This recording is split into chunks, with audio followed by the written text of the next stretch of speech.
চট্টগ্রামের মিরসরাইয়ে নিয়ন্ত্রণ হারিয়ে সড়ক বিভাজকের সঙ্গে ধাক্কায় উল্টে পড়া ট্রাকের নিচে পড়ে মোহাম্মদ আক্তার হোসেন নামে এক মোটরসাইকেল আরোহী নিহত হয়েছেন। সকালে ঢাকা চট্টগ্রাম মহাসড়কের মিরসরাইয়ের নিজামপুর কলেজ এলাকায় এ দুর্ঘটনা ঘটে। ট্রাকের ধাক্কায় রাস্তার পাশে থাকা একটি লেগুনার সামনে অংশ দুমড়ে মুচড়ে যায়।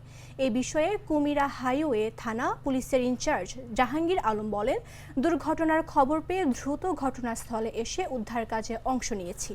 দুর্ঘটনার পর ট্রাকটির চালক ও তার সহকারী পালিয়ে গেছে। আমরা দুর্ঘটনার কবলিত ট্রাক ও লেগুনাটি হেফাজতে নিয়েছি। ধারণা করছি চালক চোখে ঘুম নিয়ে গাড়ি চালানোয় এই দুর্ঘটনা ঘটেছে। তদন্ত করে ব্যবস্থা নেওয়া হবে।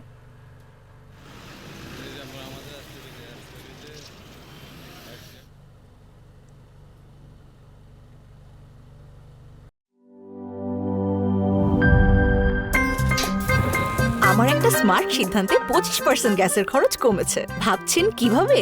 সাধারণ গ্যাস স্টোভ বদলে আমি এনেছি আরএফএল গ্যাস স্টোভ। এর সাইন্টিফিক নজল ও ব্রাস বার্নার ক্যাপ সমানভাবে তাপ ছড়িয়ে রান্না করে দ্রুত, তাই গ্যাসও বাঁচায় 25%, টাকাও বাঁচে 25%। আরএফএল গ্যাস স্টোভ নিরাপদ ও গ্যাস সাশ্রয়ী।